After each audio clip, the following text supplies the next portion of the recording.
Tá gravando, Irene? Sim. Boa noite, gente. Estamos aqui através do Projeto Araras, no 22º Festival da Limpeza. E hoje vamos ter uma linda palestra sobre como fazer horta caseiras. Meu nome é Carolina Rodrigues, sou engenheira agrônoma e faço parte da diretoria do Projeto Araras. Apresento a vocês Sofia Novak. Ela é projetista, educadora, desenvolve serviços sustentáveis, agroecológicos, mediados pela educação ambiental, revitalizando espaços ociosos, gerando abundância. Fique à vontade, Sofia, seja bem-vinda e uma boa palestra. Boa noite, obrigada, Carol. Estou super feliz de estar de novo em mais um Festival da Limpeza, contribuindo com esse movimento tão lindo do Projeto Araras.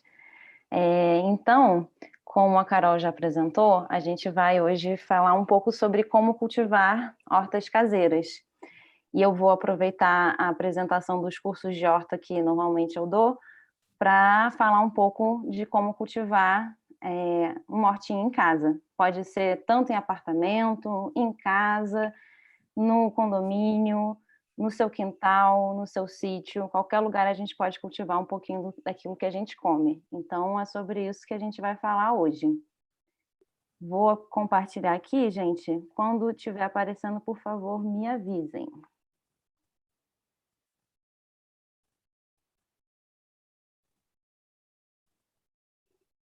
Tá aparecendo, né? Tá ok. Beleza. Então, vamos lá, gente. Alguns dos benefícios, né, que a gente tem quando a gente cultiva uma horta caseira, né, produzir alimentos saudáveis e saborosos, né, uma coisa que é muito legal é quando você colhe aquele alimento que você vai comer na hora, o gosto é totalmente diferente, o sabor, a crocância, a cenoura é muito mais docinha quando ela é colhida na hora, a alface muito mais fresquinha, então você tem aquilo, assim, super, super fresquinho para você comer, né.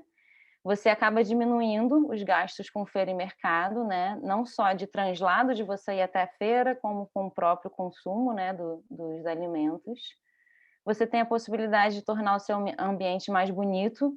Então, se você está num apartamento que tem uma varandinha e essa varandinha ainda não tem nenhuma planta, né? E a gente começa a cultivar uma diversidade de plantas de horta, mas que uma tem a folha roxa, como a folha da beterraba, a outra dá uma flor que seja amarelinha, a outra dá um outro tipo de flor, e a gente vai, através da horta, da produção de alimento, compondo também um jardim que traz, né, um aspecto de beleza para o espaço, seja ele um sítio, seja um apartamento. A gente tem, né, no caso de, por exemplo, quando a gente está trabalhando com um telhado verde que a gente coloca uma horta em cima, né? A gente está aumentando o conforto térmico daquele ambiente embaixo. Ou se a gente tem uma área que pega muito sol da nossa varanda e a gente coloca ali uma horta para pegar esse sol e não pegar mais o sol dentro da varanda. A gente está ali melhorando o conforto térmico. Quando a gente tem uma horta, a gente também produz material que pode ser compostado, né? E aí, através da compostagem, a gente produz o nosso próprio adubo, que pode ser usado na horta ou usado em outras plantas, né? Mas a gente está sempre fazendo podas, limpeza, remoção de alguma folha que está danificada. Então, esse material, né, que seria um resíduo, ele também pode ser visto como algo que vai ser compostado e transformado em adubo para a nossa horta. A gente pode produzir na horta as nossas próprias mudas e as nossas próprias sementes, né? Se a gente for estudando o desenvolvimento das plantas, como é que cada uma se comporta, a gente começa a aprender aquelas que a gente consegue tirar uma mudinha da própria planta, a gente tira um pedacinho dela e ela vira uma mudinha. A gente aprende aquelas que podem produzir sementes, né? Como a salsa, é uma que facilmente, depois de uns 4, 5 meses de cultivo, ela já começa a dar flor e depois da flor vem as sementes. E aí essas sementes muitas vezes caem naquele canteiro onde ela começou a florir e está semeando, e ela volta naturalmente, né? Então daqui a gente está no ciclo da flor, veio a semente caiu naquele canteiro, daqui uns 3 meses a gente vai ver várias mudinhas de salsa nascendo sozinhas, né? Ou a gente pode até, inclusive, coletar essas sementes, guardar num lugar sequinho e ter as nossas próprias sementes. A gente pode fazer reciclagem, porque a partir do momento que a gente começa a fazer a horta, muito para quem tem horta em espaço que não é aberto, né, em varanda ou então dentro de casa, a gente começa a olhar para os recipientes, nossa, uma lata de leite pode virar um vasinho. Caramba, essa mochila velha aqui, se eu fizer uns furos embaixo, eu posso botar terra dentro, abrir o zíper em cima e virou um super vaso para uma berinjela. Ou então um balde que é usado para material de limpeza de piscina, enfim, a gente pode estar sempre reciclando materiais para transformar em vasos.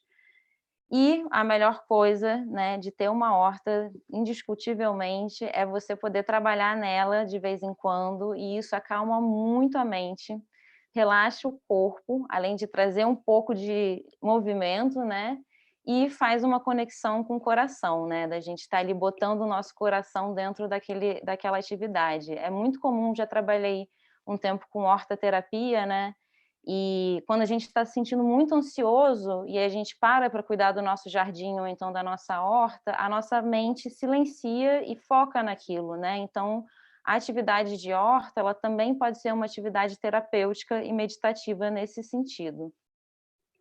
Mas, para a gente conseguir ter todos esses benefícios, a gente tem algumas necessidades básicas, né? Para a gente poder ter a nossa hortinha.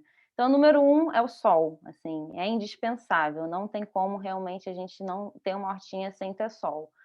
Se na sua casa não bate nenhum sol, mas você tem um lugar de muita luminosidade, a gente pode trabalhar com o que a gente chama de baby leaves, né? Que são os brotinhos de alface, os brotinhos de beterraba, que são as plantinhas ainda pequenininhas, que a gente tem um ciclo muito mais rápido de estar semeando, colhendo, semeando e colhendo do que quando a gente quer um pé de alface grande, né?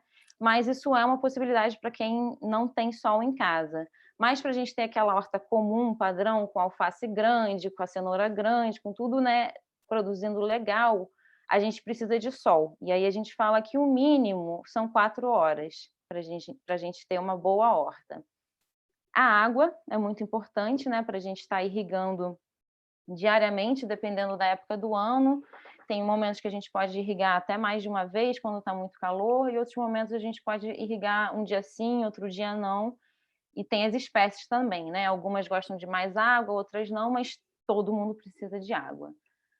Materiais, né, que depende da onde você vai fazer a sua horta, se vai ser dentro de casa ou ao ar livre, mas aí a gente está falando dos adubos, está falando de substrato, está falando dos próprios vasos, está falando das sementes, né?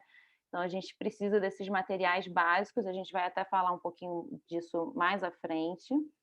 Ferramentas, né? Enxada, enxadão, tesoura de poda, um balde, talvez uma peneira para você, né, peneirar o substrato. Então tem ali alguns materiais algumas ferramentas que a gente vai descobrindo que são básicas para a gente ter uma horta.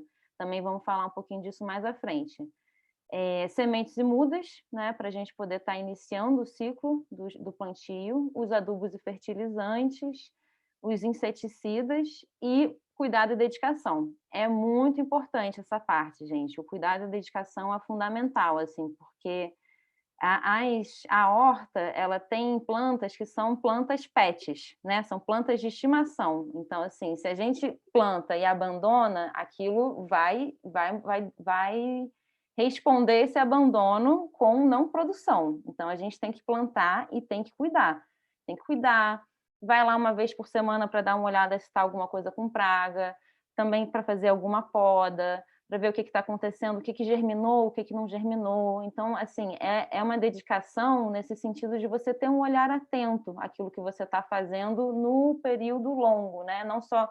É muito comum também as pessoas terem muita energia na hora que inicia a horta, e depois que quando entra na época de manutenção, né, a pessoa já não ter mais tanta energia, mas é fundamental para que você tenha uma boa colheita, que você se dedique àquilo. Então, quando as pessoas perguntam aonde, né, de novo isso que um pouco do que eu já falei, em qualquer lugar. A gente pode fazer em qualquer lugar, desde que a gente tenha pelo menos essas 4 horas de sol diárias. E voltando nesse ponto, né, para quem não tem, uma opção são cultivar as hortaliças na versão adolescente, né? Que é você cultivar várias pequenininhas e colher elas quando elas ainda estão jovens, e aí você vai ter um ciclo muito mais rápido, né? De plantio e semeadura.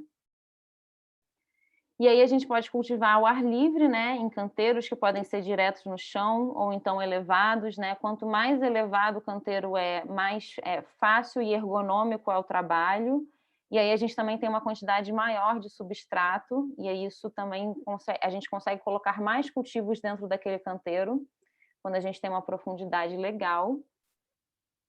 Ou a gente pode também fazer em vasos, né? E aí cada espécie tem uma necessidade de profundidade e tamanho de vaso, mas de forma geral a gente pode trabalhar com vasos de 20 centímetros de profundidade no mínimo, e para algumas espécies a gente já tem que ter 40 centímetros de profundidade, né? A gente vê nessa foto, tem um super consórcio na direita, a gente tem berinjela, a gente tem aqui manjericão, daquele basilicão, a gente tem alguma florzinha que eu não conheço quem é essa, e aqui tem um moranguinho. Então, olha quanta coisa a gente consegue botar num vaso só, né? Então, quando a gente também tem recipientes grandes, a gente consegue diversificar o cultivo no próprio vaso, chegando até o ponto de conseguir cultivar uma bananeira num vaso e algumas outras frutíferas, né? Pitanga, limão, laranja, jabuticaba, são algumas das opções de frutíferas que a gente consegue cultivar em vaso.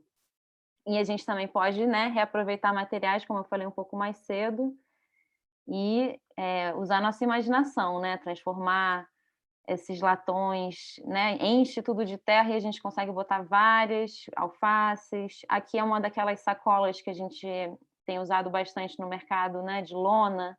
Se a gente fura o fundo, ela enche de terra, ela fica né? um recipiente super bom para plantar abobrinha, justamente o que está plantado aqui nessa foto da esquerda. As latinhas podem virar também latinha para plantar tempero ou coisas menores. Aqui já tem essa outra ideia mais engenhosa. Deve ter sido algum engenheiro que bolou isso. Pneu, garrafa PET, né? Aqui outro exemplo da sacola de compra. E a gente também pode, a gente está vendo aqui em cima de um gramado, né? A gente também pode usar recipientes na nossa horta ao ar livre. Isso, inclusive, às vezes dá até um charme, né? A gente trabalhar com canteiro e com vasos. Esse aqui também é bem legal, né? Aquilo que a gente acha que é lixo, de repente pode virar uma coisa que, né, a gente está reciclando o material que iria para o aterro e colocando vida nele. E aí, a outra pergunta que me fazem muito é o que plantar? E aí eu respondo com uma outra pergunta: o que você gosta de comer? Né? Você vai plantar aquilo que você gosta de comer, porque não adianta plantar pimentão se eu não gosto de pimentão. Então, a primeira coisa que você que está iniciando a sua horta agora deve fazer é montar uma lista de tudo que você gosta de comer. Ah, eu gosto de alface, gosto de rúcula, gosto de tomate. Monta essa listinha para, a partir daí, você começar a estudar, né, aquelas espécies que são mais fáceis e as que são mais difíceis. E aí, de forma geral, as folhosas são mais fáceis, as que produzem flor e fruto são um pouco mais difíceis, né? O brócolis, a couve-flor, o tomate, a berinjela já são um pouquinho mais difíceis. E você também tem as raízes, né? Então a gente começa, as folhas seriam as mais fáceis, né? A rúcula, alface e por aí vai. As raízes, cenoura, beterraba, seria já um estágio um pouco mais avançado, e os mais difíceis são né, os frutos e aqueles que são de flor, mas que também não é muito difícil, assim, é só numa escala comparativa. Ah, não sei nada de planta, vou começar agora. Então começa com temperinho e com hortaliça, né? Também estou lembrando agora que os temperinhos são também super fáceis. Tomilho, alecrim, manjericão, são plantas super resilientes que são fáceis da gente começar. E quando plantar, né? É muito importante a gente estar conectado com a estação do ano, porque, por exemplo, se a gente planta agora o tomate e a gente planta no tempo, né, no ar livre, é uma época que é muito difícil, porque a gente tem muita chuva, né? A gente está tendo um mês super chuvoso agora em outubro, e E aí o tomate não aguenta muita chuva na folha dele, ele começa a dar doença, começa a ficar, não fica feliz, né? E então a gente, nessa época, é legal a gente plantar um tomate protegido. Mas se a gente planta numa época mais seca, como o nosso inverno, né? Ele vai bem ao ar livre porque a gente não tem esse problema da chuva. Então a gente pensar nas necessidades de cada planta. Ah, quero experimentar cenoura, nunca tentei plantar cenoura, vou plantar pela primeira vez. Então, minha sugestão é, no pacotinho, quando você for comprar de semente, atrás, lê ele todinho, que tem várias informações importantes, espaçamento, profundidade, adubação, todos os pacotes de semente no verso vem com um passo a passo de como você fazer. E aí a outra dica é você procurar, né, e a procura mais confiável é a gente procurar em coisas da Embrapa. Então, quero plantar cenoura. Como plantar cenoura Embrapa no grupo, no Google, né? E por aí vai. Como plantar berinjela Embrapa, porque aí a gente cai em informações que são confiáveis, né? Porque hoje em dia na internet a gente pode estar, claro que tem muitos blogs, tem muitas pessoas que divulgam coisas que são super confiáveis, mas também tem muita gente que divulga coisa que não tem nada a ver. Então, quando a gente vai ali na base científica da agricultura, aí a gente acha coisas que são realmente, têm um embasamento muito forte acadêmico, né, de muita pesquisa, de muita gente séria que está se dedicando àquilo. Então, esse é uma dica, né, também, sobre quando você quer plantar uma planta que você ainda não conhece.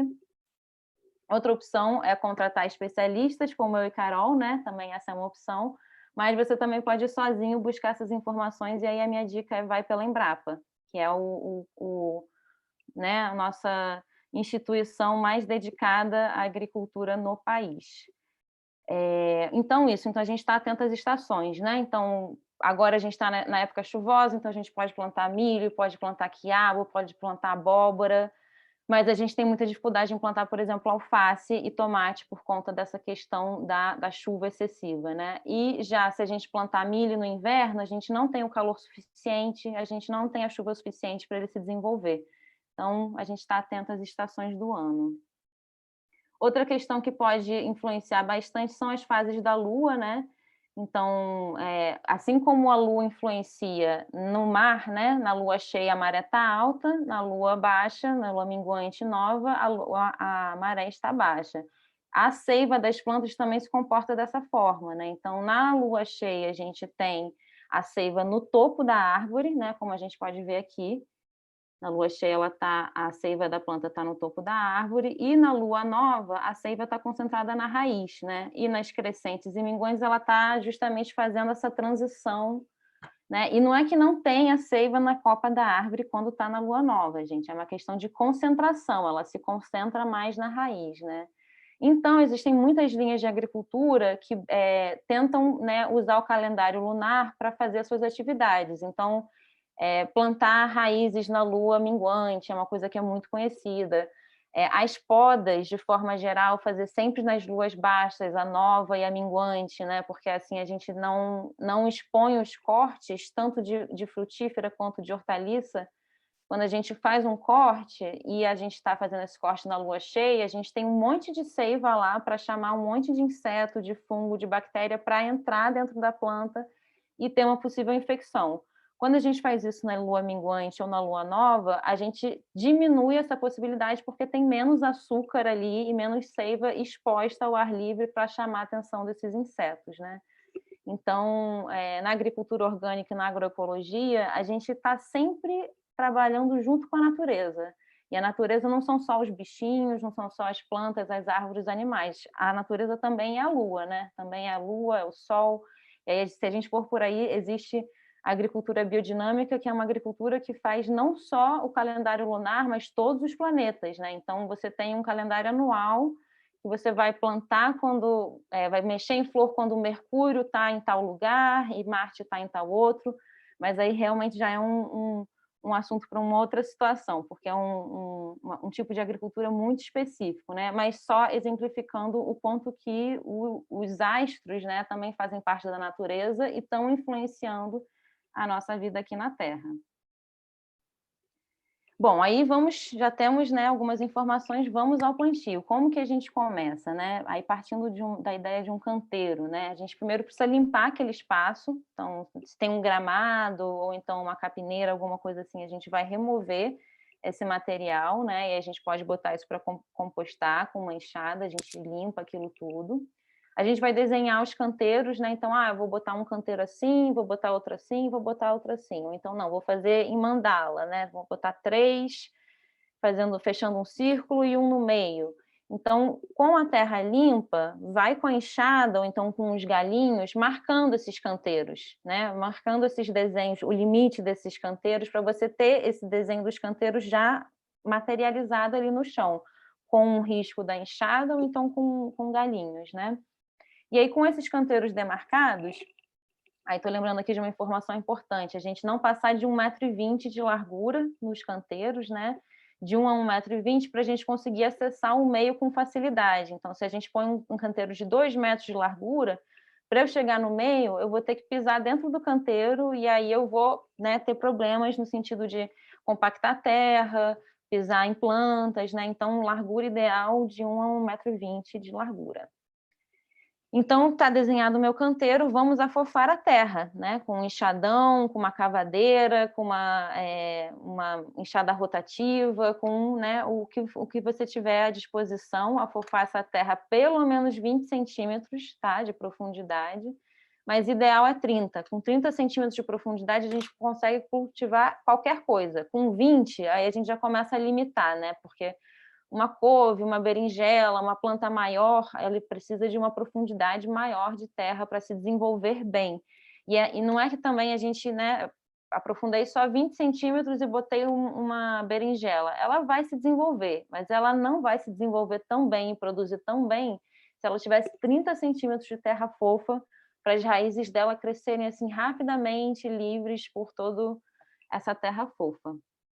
E aí, na agroecologia, a gente também usa muito, né? Depois que eu. Perdão, pulei aqui, estamos no 3, vamos ao 4. Então, afofar a terra e aí adubar. Então, afofei a terra, está toda descompactada, a terra toda soltinha. Eu vou jogar o meu adubo por cima, vamos falar mais para frente sobre os adubos, tá? Vou misturar esse adubo na terra, vou incorporar aquilo na terra, vou nivelar para ficar retinho e não ter nenhuma coisa assim muito desnivelada, porque isso ajuda na questão da água.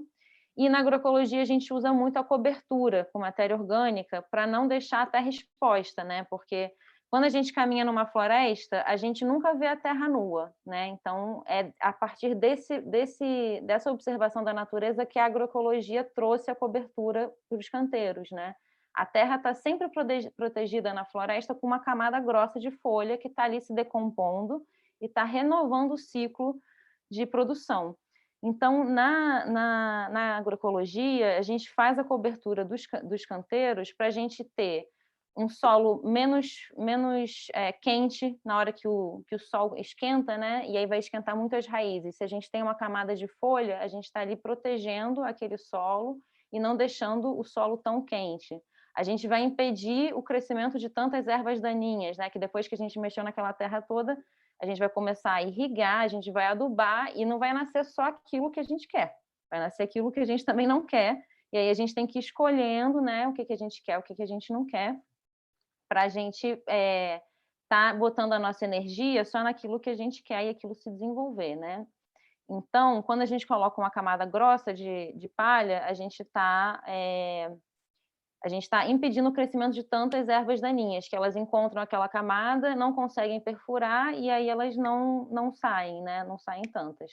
A gente está já compostando no próprio canteiro, né? Então, na compostagem, a gente deixa de lado um pouco de folha seca com material verde, algumas outras coisas orgânicas, espera um tempo e com um tempo, mais ou menos uns 3, 4 meses, aquele material se tornou um adubo, né?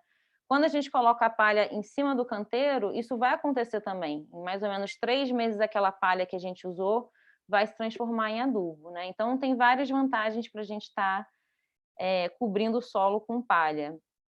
E aí, depois disso feito, a gente vai fazer, né? Cobriu tudo com palha, fez um cobertorzinho de palha, que a palha pode ser folha seca varrida do quintal, só não pode ser muito grande, né?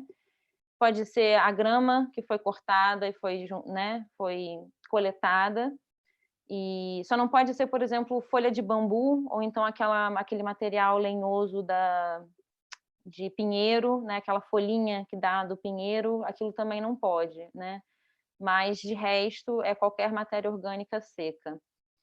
E aí a gente vai semear ou transplantar, né? Semear se a gente estiver trabalhando com semente, é muito comum algumas espécies a gente semear diretamente no canteiro, como milho, como abóbora, e outras a gente trabalha com mudinhas, né? Aqui a gente está vendo uma mudinha de tomate, então a gente produz ela numa sementeira ou então já compra ela, né, de algum fornecedor de mudas e transplanta ela para o canteiro. Em vaso, como que a gente faz? Seja ele reciclado ou seja ele comprado, tá, gente? Isso aqui é muito importante, um furinho aqui no fundo, para essa água drenar, né, quando a gente molhar. Então, todo vaso tem que ser furado. É muito comum a gente, às vezes, achar aqueles cachepôs que não são furados, né? Que é o cachepô, ele é um ele é para o revestimento bonito de um vaso que dentro não é tão bonito, né? Então ele é uma coisa mais por fora. Então, nesses vasos, se você for usar diretamente, faz um furinho nele, tá? Pode ser com furadeira, mas o furo é muito importante. E aí tem gente que coloca um pedacinho de telha, né, em cima desse furinho, para não evitar de entupir, mas também não é tão necessário, pode ir direto com a pedra, tá? E aí a pedra, sim, é importante, você botar uma camada de drenagem, que pode ser pedra, pode ser argila expandida, pode ser isopor picado, pode ser rolha de vinho, pode ser, né, qualquer material drenante grande, né, que deixe espacinhos entre, para que a água, quando chegue aqui, ela escorra com mais facilidade e ela não acumule no fundo. Porque quando a gente tem água acumulada no fundo, as nossas raízes adoecem e aí a gente tem uma planta fraca, né? Em seguida, você pode vir com uma camada de areia, mas é também opcional, não é obrigatório. Tem gente que coloca manta bidim, né, aqui para fazer essa separação entre a pedra brita ou o material drenante e a terra. Então, também é uma opção aqui entre a pedra e a areia, a gente colocar uma manta bidim. E aí a gente vem com a terra já adubada, ou substrato, né? E para a gente fazer o nosso plantio. E aí, às vezes, a gente coloca já a mudinha. Se a mudinha é grande e o vaso é pequeno, que nem esse daqui, a gente pode botar a mudinha e aí por fora completar com terra, né? O consórcio, né? Plantar em consórcio. Qual é a vantagem da gente plantar em consórcio? A gente diversificar a nossa produção. Então, principalmente para quem está começando, mas também em outros casos, né? Se eu planto só alface, só alface, só alface, e aí, por exemplo, agora que a gente está numa época difícil, que está chovendo muito, vem uma chuva muito forte, mela todo o meu alface, perdi minha produção inteira. Se eu planto alho poró, alface e couve, aqui na verdade é um repolho, e aconteceu isso, eu perdi parte da minha produção, que é o alface, mas o repolho e o alho poró não vão estar nem aí para essa quantidade de chuva, eles não têm problema nenhum. Então, quando a gente está diversificando e trabalhando em consórcio, que é a gente plantar várias espécies no mesmo espaço, né, a gente tem essa possibilidade de a gente não perder uma parte da nossa produção, a nossa produção inteira, caso aconteça alguma coisa que fugiu do nosso controle, ou a gente mesmo não teve tempo de molhar e não deu conta, e aí a gente perde as coisas porque a gente não fez isso. Quando a gente está trabalhando com diversidade, a gente tem muito mais estabilidade, né, dentro da lógica agroecológica. A gente consegue aproveitar mais o espaço, porque, né, a gente pode ver bem nessa foto o exemplo. O alface ele está ocupando uma altura mais baixa, mais espaçosa. O alho poró ele vem crescendo para cima e ele permite que, inclusive, aqui tivesse um outro alface desse lado aqui, né? E um não estaria atrapalhando o outro de forma alguma, porque um cresce para cima e depois aqui abre, e o outro cresce mais baixinho e enche para os lados. Então, trabalhar com essa diversidade de altura de planta, uma planta mais baixa, mais rasteira, a outra que sobe, fica alta, são coisas que fazem a gente aproveitar mais o espaço e conseguir plantar mais coisas, né? Se eu fosse plantar só alho poró, eu teria eu gastaria mais espaço se eu tivesse um canteiro só de alho poró e um canteiro só de alface, eu teria menos produção do que se eu mesclasse as duas coisas. Eu conseguiria aproveitar mais o espaço e eu teria mais produção de alface e alho poró se eu trabalho em consórcio. Plantas companheiras, né? Então, tem plantas que ajudam umas às outras. As aromáticas, por exemplo, de cheiro forte, cebolinha, manjericão, alecrim, quando a gente coloca na beira dos canteiros, elas estão ajudando a afastar determinados insetos que a gente não quer que entrem e comam a nossa produção, né? E não é que elas impedem, tá, gente? Não é 100%, é uma coisa que diminui. E para a gente estar com 100%, né, da nossa produção saudável, produtiva, produzindo bastante, é uma série de coisas que a gente tem que fazer, né? E uma delas que ajuda é a gente plantar plantas nas beiras, que são plantas que são de odor forte, alho, cebola, e afastam as pragas. Mas tem algumas plantas que a gente não deve plantar em consórcio, que é o caso, por exemplo, do hortelã. O hortelã é um que, se a gente planta num vasinho, por exemplo, a gente planta.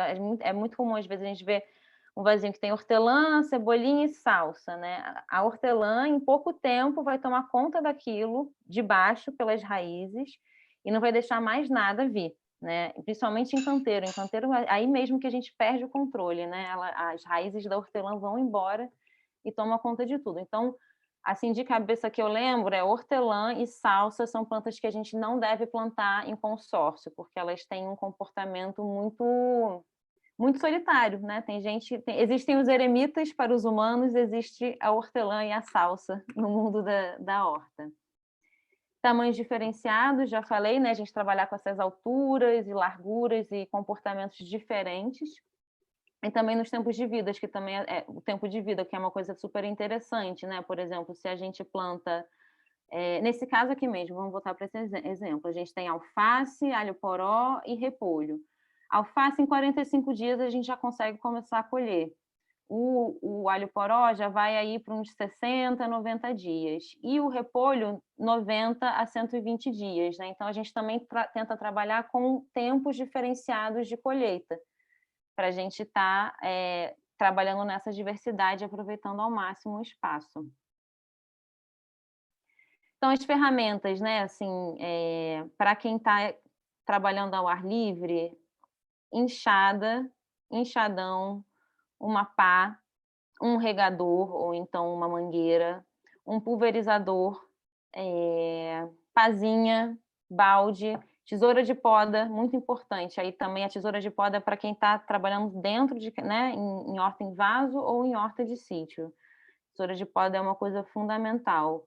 Para quem já tiver com frutífera, um serrote de poda também é muito fundamental. Um alicate desses maiores também de poda.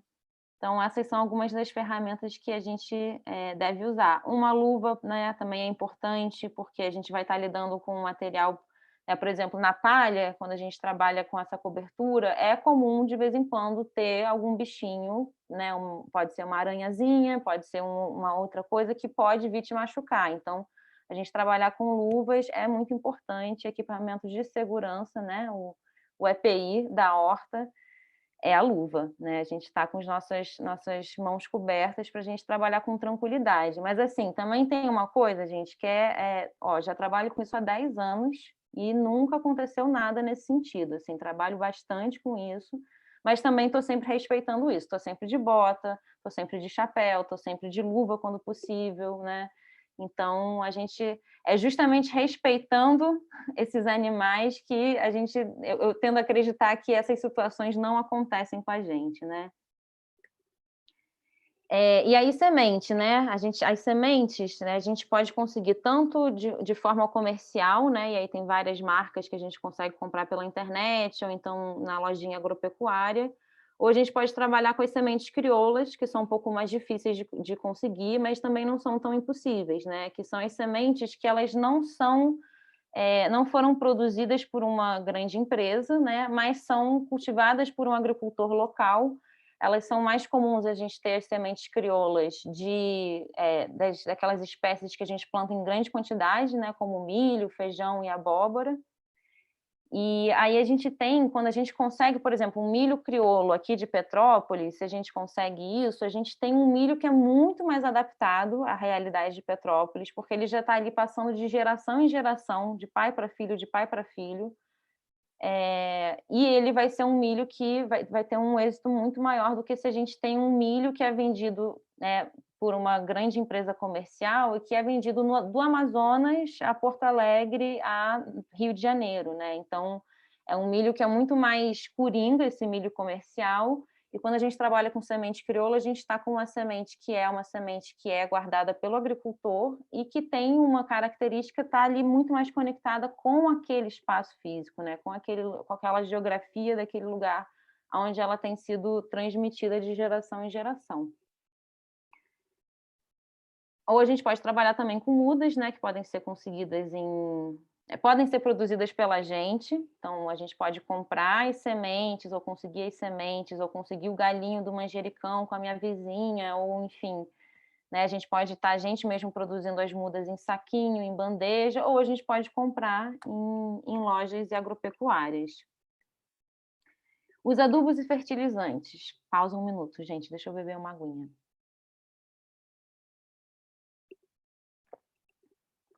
Então, gente, adubos e fertilizantes têm uma quantidade muito grande de possibilidades, né?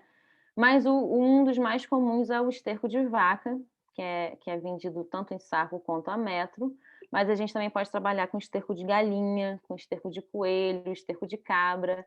Agora, o que é muito importante é a gente deixar esse esterco descansar e decompor completamente, né? Curtir. Não pode ser um esterco fresco que foi tirado do curral hoje, que eu estou botando hoje na minha lavoura. Não pode, gente. Tem que ser um esterco que foi curtido por um tempo, pelo menos uns 3 a 6 meses, curtido, descansado, para ele já tá menos ácido, né? Tá menos queimando, assim, a temperatura dele já vai ter baixado, então a gente sabe que o esterco está curtido quando tá a pilha de esterco, né? Ou então o saco de esterco, que a gente abre aquilo e não sai um calorzinho. Quando ainda está saindo um calorzinho é porque aquilo não terminou de curtir e precisa curtir mais tempo para a gente poder usar nas nossas plantas. Humus de minhoca, que é maravilhoso, né? Que é a gente dá material orgânico para as minhocas transformarem em uma coisa que está muito, muito próxima, porque é isso, né? O que acontece na nutrição das plantas? Tem um material orgânico, e esse material orgânico ele vai se quebrando em vários pedacinhos pelos seres decompositores, e a minhoca é uma dessas que ajuda, né? Para que aquilo volte a ser o N do nitrogênio, o P do fósforo e o K do potássio, né? Então, para a gente voltar a ter todos os nutrientes na terra, a matéria orgânica tem que ir se decompondo em vários pedacinhos, e quem faz isso são animais como a minhoca. Então, quando a gente está trabalhando com humus de minhoca, a gente está trabalhando com um material que rapidamente a planta vai assimilar aqueles nutrientes, que é diferente de quando a gente põe o esterco de vaca. O esterco de vaca ele tem um tempo um pouco maior de resposta, porque aquilo tem que se decompor um pouco mais para a planta conseguir assimilar. Farinha de osso é maravilhosa, muito boa para frutífera, para todos os que dão frutos, né? Então, não só frutífera, berinjela, tomate, calcário de conchas, torta de mamona, cinzas, algumas, né, a gente encontra, farinha de osso a gente encontra em agropecuária ou na internet, torta de mamona também, cinza muito bom, rico em potássio, né, então é um adubo excelente para a gente usar, ajuda a regularizar o pH da terra, né, então diminui a acidez da terra, e é uma coisa que né, ainda mais aqui na nossa região de Petrópolis, muita gente tem lareira e aquilo é um lixo, um problema, né? Então a gente está ali usando aquilo que seria um lixo, um problema, como um adubo. Um bokashi, que é uma mistura de ingredientes fermentados, é uma receita japonesa, né? Foram os imigrantes japoneses que trouxeram essa cultura do bokashi para a agricultura, e é um excelente também adubo, muito, muito forte. E a gente também pode trabalhar com biofertilizantes, né? Que são algumas misturas em água, e aquilo vai se decompondo, liberando os nutrientes, e a gente usa aquela água para irrigar as nossas plantas. E a gente também pode trabalhar com sobras de cozinha decompostados, ou do jardim, né? As cascas de frutas e legumes e as podas e capinas, que são armazenadas em algum tipo de recipiente, e aquilo de 3 a 6 meses vira um composto muito rico em nutrientes que a gente usa para adubar a nossa terra. Aí, voltando, né? Os assuntos vão e vêm, gente. Nutrição das plantas, né? Então é muito importante a gente pensar na nutrição das plantas, né? Os mais importantes é o famoso NPK, que é o 10-10-10, né, na agricultura convencional, mas que não é usado na agroecologia. Na agroecologia a gente não usa adubo químico, a gente só usa adubos naturais e orgânicos, né? Então, e aí trazendo esse assunto, né, assim, qual é uma das vantagens da gente não usar o NPK, o 10-10-10 convencional, e a gente usar um adubo orgânico? O NPK, ele só tem nitrogênio, fósforo e potássio, além dele ser produzido através, né, ele vem de petróleo, ele é feito numa indústria, então tem uma pegada ecológica muito grande, e eu sempre gosto de lembrar que aquela explosão que teve no Líbano há mais ou menos 2 anos, era material base para a produção de NPK, né? Então, olha a potência daquilo, né? E quando a gente está usando o material, o adubo orgânico, a gente está botando não só o NPK na terra, mas a gente está botando cálcio, magnésio, enxofre, vamos ver os outros pequenininhos aqui, ferro, zinco, boro, uma série de nutrientes. Então, a gente está trabalhando com uma nutrição muito mais completa, né? Então, é aquela coisa da gente comer só arroz com feijão, ou a gente comer arroz, feijão, salada, um legume, uma carne. Então, a gente está ali diversificando e temperando o nosso solo. Carol, você falou alguma coisa? Eu ouvi alguém falando. Não, pode seguir. Estou acompanhando. Tá lindo. Beleza, vamos lá então, gente. Nutrição das plantas. Então, a gente pensar sempre nessa nutrição, e aí adubação na horta a gente tem que fazer a cada 45 dias, né? A gente está ali botando um pouquinho mais de adubo, renovando a nossa terra. Em alguns casos a gente tira a terra toda e põe uma terra nova, quando a terra já está muito tempo, vamos falar aí de 1 ano de horta, a gente renovar esse substrato, ou a gente adicionar a esse substrato adubos orgânicos, né? E aí os cuidados básicos. Temos que irrigar diariamente, de preferência, né? Existem sistemas de irrigação automáticos para quem tem dificuldade, não tem muito tempo para isso. A gente fazer essa adubação frequentemente, a cada 45 dias. Para algumas plantas a gente consegue estender um pouquinho mais, mas, né, essa meta de 45 dias é uma meta boa, da gente estar adicionando um pouco mais de adubo, que pode ser adubo sólido, adubo líquido. O importante é a gente estar ali agregando material para aqueles micro-organismos que vivem na terra e que decompõem a matéria orgânica para nutrir as plantas, terem sempre material para estar... Que aí tem, né, tem uma agrônoma da agroecologia, que é a Ana Primavesi, que ela diz o seguinte: o solo sadio produz uma planta sadia que permite com que nós, seres humanos, sejamos sadios. Então, quanto mais sadio for o nosso solo, mais cheio de vida for o nosso solo, com mais vida e mais vitalidade vai ter o nosso alimento, e mais vitalidade a gente terá, né? Então, quanto mais micro-organismos saudáveis e muitos nutrientes tiver a nossa terra, mais saudável, no final das contas, a gente vai ser. E aí um tópico super polêmico, né, na questão das hortas, as doenças e os insetos. Sofia, tá cheio de formiga, tá cheio de pulgão, o que é que eu faço? Primeiro, calma, que a gente tem que entender o que está acontecendo, porque o inseto e a praga, quando ela vem para mostrar para a gente que a gente está fazendo alguma coisa errada. Ela vem ali porque ela está mostrando, olha, ou você posicionou essa planta no lugar errado, ou você não está adubando há muito tempo.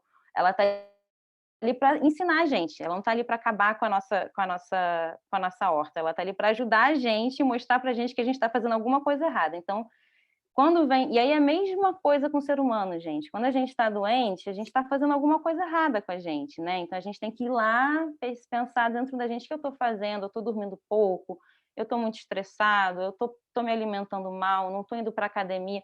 Né? Quando aparece uma doença, a gente tem essa reflexão, a gente deve ter essa reflexão. Então, é a mesma coisa com as pragas e doenças. Vamos entender o que está acontecendo nesse todo. Não vamos olhar só para a folha que está sendo comida pela formiga, ou só pela alface que foi atacada pela lagarta. Vamos olhar para o todo para entender o que está acontecendo, o que a gente pode melhorar nesse sistema, né? Mas a gente também tem muitas receitas que vão ajudar a gente para combater essas pragas e doenças no momento do ataque. E aí uma coisa muito importante é ele ser reconhecido cedo. Então, por isso que aquela parte de você visitar a sua horta com frequência é importante. Dar uma olhadinha atrás, embaixo das folhas, que é onde normalmente eles ficam alojados, não é em cima, é embaixo. Então, vai lá dar uma olhada na sua horta com mais atenção e olha embaixo das folhas, como é que elas estão, para a gente ter, para a gente, quando a gente identificar algum tipo de inseto, a gente identificar ele no início, né? A gente pode catar manualmente, por exemplo, lagarta, quando está no início, se a gente cata manualmente, pronto, não tivemos que usar receita nenhuma, produto nenhum e resolvemos aquele problema, né? Mas a gente também pode usar as receitas, e aí dentro da agroecologia, o maior coringa que tem um, né, amplo aspecto de ataque aos inimigos da horta é o óleo de nim. Ele é bactericida, fungicida, inseticida, então o óleo de nim é um item básico assim de alguém que quer ter uma hortinha orgânica, é ter o óleo de nim. Mas a gente também tem algumas outras receitas, né? Caldo de alho, caldo de fumo, caldo de milhões de coisas que a gente pode pesquisar. Aí, mais uma vez, volto a lembrar, pesquisem sempre com a Embrapa junto para trazer informações confiáveis, que foram pesquisadas cientificamente, que têm sua comprovação, para vocês estarem fazendo uma coisa legal, né? Então, você pode pesquisar calda orgânica, calda caseira para doenças, e aí coloca ali do lado, mais Embrapa no Google, né? E aí vocês vão achar muitas receitas, tem muito PDF gratuito que é produzido em diversas situações, então tem essas possibilidades, mas não, né, volto a lembrar, não esqueçam de observar, lembrar que a horta é um organismo completo, é um todo, tem uma ecologia toda ali acontecendo, e observar o todo, né? É pouco sol que está batendo, será que é vento, será que... Lembra disso, né? As plantas daninhas, né, que a gente também pode olhar elas como elas estão ensinando alguma coisa para a gente, então elas indicam o estado do solo, muitas vezes, por exemplo, quando tem muita tiririca, que é essa daqui, né, é um solo muito ácido, samambaia também é um solo muito ácido, então elas estão ali mostrando coisas para a gente. Muitas são plantas alimentícias não convencionais, que a gente pode estar... Aqui a gente tem esse aqui é o caruru, do lado do alface, que pode ser comido refogado, né? Então, a gente tem plantas que muitas vezes são matos, mas são matos comestíveis porque a gente não tem esse costume, né? Mas são plantas que, se a gente deixa tomar em conta da horta, elas param de, né, dar oportunidade dos nossos alfaces, milhos, tomates, aquilo que a gente plantou se desenvolver. Então, tudo aquilo que for mais alto do que aquilo que eu plantei, tira, né? Plantei um alface, nasceu um matinho ali embaixo que não está fazendo mal nenhum, não tem problema, mas se ele começa a crescer e ficar maior do que a minha alface, aí peraí, né? Eu plantei alface, vamos tirar esse mato, porque ele está começando a sombrear a minha alface, está começando a pegar todo o adubo que eu estou botando para a minha alface, e é ele que está se beneficiando disso, né? Então, fazer esse controle das plantas daninhas, mas não esquecer que elas não são só ervas daninhas, né? Elas podem ser plantas comestíveis e elas também podem estar indicando o estado do seu solo. As podas são muito importantes, né? A gente fazer poda das folhas que estão secas, das folhas que estão adoecidas. Nesse caso aqui do tomateiro, né? A gente tem o galho principal, os galhos laterais, e sempre entre o galho principal e um galho lateral vem um galho ladrão, que tira a energia da planta e focar a energia dela nos frutos. Então, existe uma poda muito comum no tomateiro, que é a poda desses ramos ladrões, né? Que nem aqui, ó, aqui nessa daqui dá para ver um pequenininho vindo, né? Então, a gente fazer essa poda dos ramos ladrões. Uma outra poda que é importante, por exemplo, a do manjericão, a flor do manjericão. É super importante a gente podar ela para que o manjericão se mantenha na fase vegetativa e produza sempre folhas bonitas. Se a gente deixa a flor se desenvolver, vocês podem reparar que as folhas vão começar a ficar pequenas, amareladas, e ele não vai mais produzir folha. Ele vai focar toda a energia dele em produzir novos manjericões, em cumprir a missão na terra dele de se multiplicar. E ele vai fazer flores lindas, sementes lindas, mas folhas de manjericão, que é o que a gente gosta de comer, fracas, feias. Se a gente interrompe esse ciclo reprodutivo e mantém a planta no estado vegetativo, ela vai estar sempre produzindo folhas lindas, grandes e saborosas. Olha aí, saiu a do manjericão, tá vendo? A gente tem aqui a florzinha querendo vir já pequenininha. Poderia ser podada aqui, mas foi podada aqui, também não tem o menor problema. E aí, essas daqui pequenininhas, que se a flor não fosse cortada, ficariam nesse tamanho, agora essas pequenininhas vão poder crescer, se desenvolver e ficar grandes, né? Então, por isso a gente faz a poda da flor do manjericão. E tem algumas outras podas que são importantes, mas só para dar alguns exemplos. Rotação de cultura também é uma coisa super importante. Então, se eu plantei alface num vaso, o ideal é que eu não repita com alface ou com rúcula ou com couve. Por quê? São plantas que necessitam de nutrientes parecidos, similares. Se eu plantei alguma folhosa, o melhor é que eu depois ali naquela mesma terra, por mais que eu vá adubar e tudo mais, eu não repita aquele tipo de planta. Então, a gente trabalha com a rotação pode ser de leguminosas, raízes, frutos e folhas, ou a gente pode até, né, excluir as leguminosas para simplificar e trabalhar com essa rotação de folha, raiz, fruto, folha, raiz, fruto. Não é também uma regra assim que você tem que seguir à risca, né? Às vezes acontece de você não, né, acabou o seu alface, você já quer plantar, não tem espaço, vai ter que repetir, faz. Mas assim, tentar ter esse norte na hora de você planejar os plantios. Poxa, eu tenho 2 canteiros, os dois, um tinha cenoura e o outro tinha alface. Ao invés de eu plantar cenoura de novo no de cenoura e alface de novo no de alface, eu troco. Aquele que eu plantei cenoura, eu vou passar a plantar alface, e aquele que eu plantei alface, eu vou passar a plantar cenoura. E é isso, gente. Nossa, deu certinho o tempo, que bom. Essa apresentação que eu faço nos cursos, quando eu dou o curso presencial de horta, muita saudade de dar um curso presencial. Espero que a gente possa organizar um em breve. Olá, Sofia, muito bom. Vamos tirar aí a sua apresentação, que eu tenho que ver aqui como é que eu faço para voltar. Aí, agora aqui.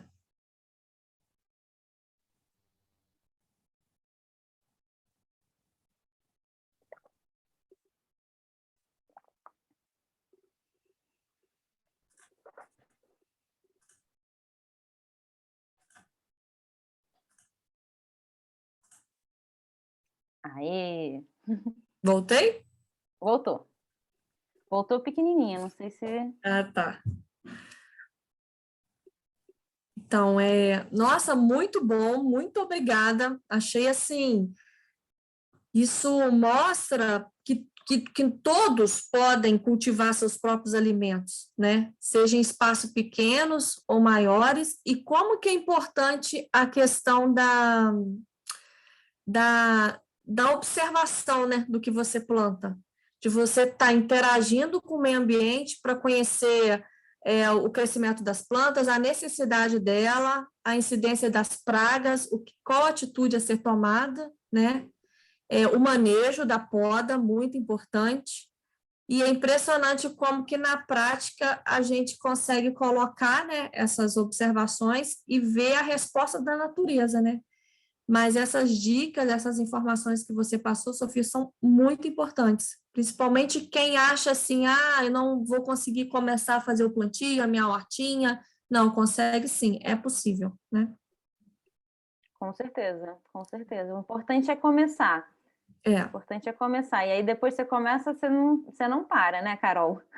Com certeza, com certeza. E aí você vai vendo a propriedade ou o ambiente sendo transformado, onde que os anéis do minhocário já começa a ver a terra fertilizada que você pode usar no canteiro da horta, aí tem um galinheiro que você consegue misturar também, o esterco na composteira.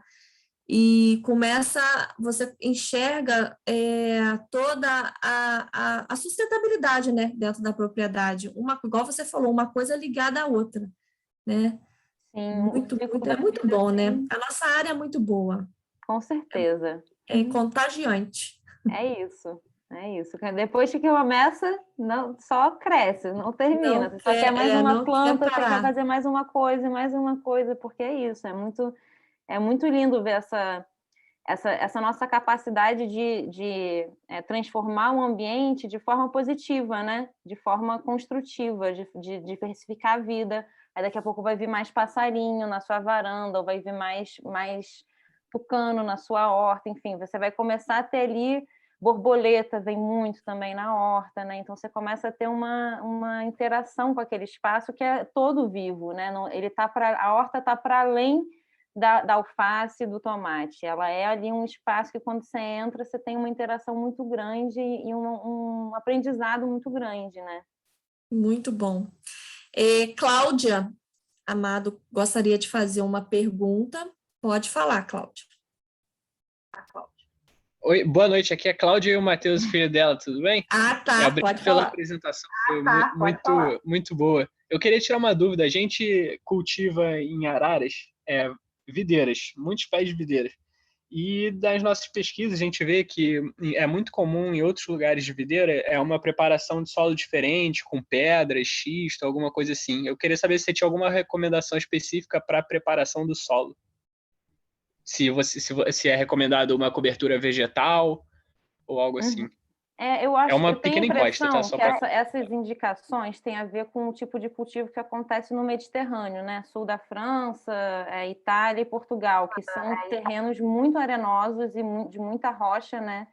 Então pode ser que isso tenha a ver com algum tipo de espécie que seja mais ligada a esse tipo de terreno, mas de forma geral, né? Depois, Carol, por favor, vem junto nessa, que essa também você vai saber responder. De forma geral, o preparo tem a ver com essa diversificação de nutrientes, né? E aí uma calagem também é muito importante, né? A gente botar um pouco de calcário na terra, ou então a gente trabalhar com esses neutralizadores de pH, né? Dependendo da acidez da sua terra. Aí a cinza ajuda muito nisso, e os próprios adubos orgânicos, a farinha de osso também ajuda muito a neutralizar o pH. Mas a adubação, de forma geral, seria a mesma de frutífera, né? Então, a gente trabalhar com algum adubo que seja rico em nitrogênio, e aí a gente tem os estercos, né? Esterco de vaca, esterco de galinha, e para as frutíferas, de forma geral, coisas que são ricas em potássio e fósforo. E aí a gente tem a farinha de osso, que é rica em fósforo, e a cinza, que é rica em potássio. Ou então até tronco de bananeira, que você pode compostar numa composteira, ou cortar ele bem pequenininho e deixar ali no seu solo para ele decompor ao longo do tempo, que também é rico em potássio. Então, de forma geral, seria o mesmo tipo de adubação, né? Uma adubação padrão, mas eu tenho a impressão que esse tipo de recomendação mais específica pode estar vinculada às espécies que são que são aclimatadas a esse tipo de ambiente, né? Mas, Carol, complemente, por favor, com seu conhecimento. O que a gente tem feito de plantio, assim, a gente tem muito clientes assim que gostaria de ter, né, a parreira de uva num carramanchão, numa trepadeira, né, numa parte assim de jardim. A gente associa muito essa questão da ornamentação. Fiz 2 tipos de plantio de videira assim a grande escala, mas é porque a uva ela gosta de solo bem drenado, não pode ser solo muito argiloso, então talvez tenha essa questão da drenagem. E o principal que eu vejo no plantio da muda de uva é a cova ser bem larga, né? 40 por 40 ou 30 por 30, para você afofar bastante aquele solo ali e preparar aquele solo na cova. E aí depois fazer a cobertura em volta da muda e vigiar. Formiga, algumas pragas, né? Porque ataca, e cuidar mesmo, entendeu? Se for um caso orgânico, se for o convencional, existem outros adubos, né? Entendi, obrigado. Essa cobertura, no caso, seria o quê? Com palha, por exemplo? Pode ser palha. A gente faz até cobertura de frutíferas, as frutíferas mesmo, principalmente as cítricas. Eu já plantei grama amendoim, porque é uma leguminosa. Então, como ela não sobe no caule, igual feijão, gostaria de plantar feijão ali em torno da frutífera, mas como a grama amendoim ela não sobe no caule, então ela faz ali a parte né, da injeção do nitrogênio no solo, essa simbiose, e aí, igual o feijão, né, igual as leguminosas, e aí protege o solo. Então, o primeiro passo que poderia fazer é plantar grama amendoim em volta, ou botar palhas secas mesmo, corte de gramado, entendeu? Que protege bem o solo e às vezes tem bem na propriedade, ou palha seca, né? Ô, Sofia, você falou corte de bananeira, né?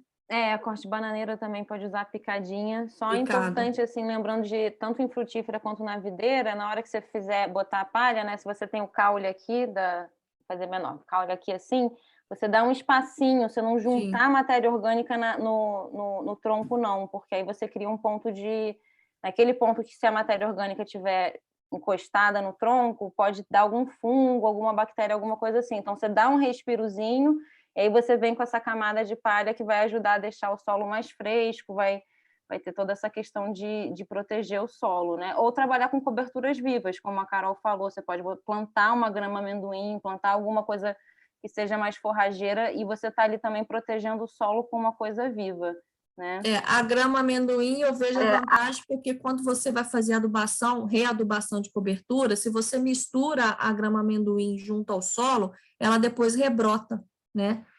E aí ela também dá essa possibilidade dessa adubação verde em torno da frutífera. Uhum. Excelente, obrigado. E complementando só mais um pouco, desculpa, aproveitando aqui, é muito comum lá em casa a gente tem composteira com minhocário, então a gente costuma produzir aquele chorume líquido. Uhum. E a gente gosta de botar nas frutíferas, inclusive nas videiras. É recomendado no solo? A gente dilui na água, numa proporção mais ou menos de 1:10. É isso, pode usar. Só não use em sol forte, né? Usa sempre, se você for pulverizar, botar num sol fraco, né? Então, de manhãzinha ou final da tarde. E a diluição, eu costumo falar que é de 1:10 ou 1:20. E aí, quem vai dizer isso vai ser o seu nariz. Se você botou 1:10, regou e saiu o cheiro, tá fraco, tem que diluir mais, né? Então, vai diluindo até você chegar num ponto que você consegue ver que mudou a cor da água, mas não está saindo o odor da água, né? Então, que às vezes... porque é muito forte, né? Sim, dependendo do líquido, se ele está ali... Às vezes, quando ele já está muito tempo parado, sem botar material novo, aí até que ele fica mais estável e menos forte, mas às vezes está muito fresco, então... O melhor regulador é o Talvez a sugestão é colocar mais diluído e talvez fazer um pouco mais frequente no início e depois ir diminuindo, né? Sim. Exatamente, mas pode usar sim. E em leguminosas, pode botar também? Pode usar sim, tá, Matheus? Fala de novo, por favor. Leguminosas. Pode botar também em leguminosas, em uma horta, num pé de alface? Pode botar em tudo. Esse fertilizante da composteira é maravilhoso, pode usar ele em tudo, só ter esse cuidado de não usar no sol forte e não usar se tiver com muito cheiro. Se tiver com muito cheiro, dilui mais. Excelente, obrigado. De nada. De nada. Qualquer coisa procura a gente adora trocar informações. Excelente, obrigado. Vocês vão disponibilizar o vídeo depois? Sim, vão sim. Obrigado. Sofia, muito bom. Sofia, dá vontade de ficar aqui conversando mais, trocando figurinha. Essa troca de experiência que a gente tem é muito boa, né? Porque a gente, igual... ai, meu Deus, esqueci o nome. O filho da Cláudia, né? O Marcos, né? Marcos? Matheus, eu acho. Matheus falou. Você vê, ele faz produção de uva lá. Então, ele vê na prática, né? A questão do ciclo, o que vai dar certo. E esse experimento que a gente faz é muito legal, né? Sim. Existem bairros, áreas aqui em Petrópolis que a gente fala assim, não, cebola não vai dar nesse período, mas, poxa, lá com a altitude que tem lá, com o clima que tem lá, vamos testar? Vamos testar. E aí a gente ter essa disponibilidade de conhecer a natureza e conhecer o ciclo da planta em diversas estações, né? Sim. Respeitando a época de plantio e também entendendo qual a cultura que você consegue plantar o ano inteiro, né? É muito bom. É muito bom. E aí fazer isso na prática, né? É uma coisa, você vira, tem uma sensação de cientista, assim, né? É um laboratório, Exatamente. você ter uma hortinha. Você vai ali testando, deixa eu testar. Aí, de repente, você ganha uma semente nova de alguma coisa, deixa eu testar.